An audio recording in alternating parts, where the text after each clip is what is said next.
Price objection. Price objection എങ്ങനെയാണ് ബിസിനസ്സിൽ വരുന്നത്? കസ്റ്റമർ പറയാണ് നിന്റെ പ്രൊഡക്റ്റിന് വില ഒരു ഇത്തിരി കൂടുതലാണല്ലോ എന്നത്. അങ്ങനെ വരാറുണ്ട്.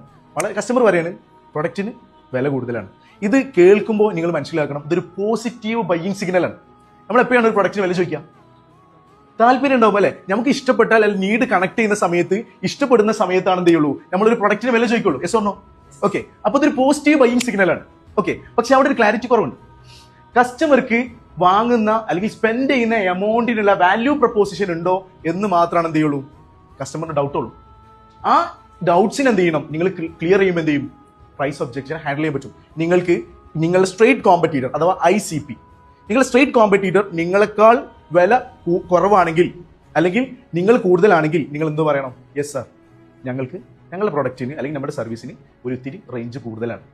അതിനുള്ള 2 റീസണും കൂടി ഉണ്ടാവും. ഒന്നില്ലെങ്കിൽ നിങ്ങളുടെ വാല്യൂ പ്രപ്പോസിഷൻ, അല്ലെങ്കിൽ നിങ്ങൾ കൊടുക്കുന്ന ആഡ് ഓൺ സർവീസ്, അതല്ലെങ്കിൽ നിങ്ങളുടെ ആഫ്റ്റർ സർവീസ്, നിങ്ങളുടെ വാറണ്ടി, നിങ്ങളുടെ ബ്രാൻഡ് വാല്യൂ, ഇതിനൊക്കെ ഡിപ്പെൻഡ് ചെയ്തിട്ടാണ് ഇത് നിൽക്കുന്നത്. ഇങ്ങനെ ബുള്ളറ്റ് പോയിന്റ് വെച്ചിട്ട് സ്പെസിഫിക് ആയിട്ട് 3 കാര്യങ്ങളുണ്ട് സാർ. ഇതുകൊണ്ടാണ് ഇതിനെന്ത് ചെയ്തിട്ടുള്ളത്? പ്രൈസ് കൂടാനുള്ള റീസൺ.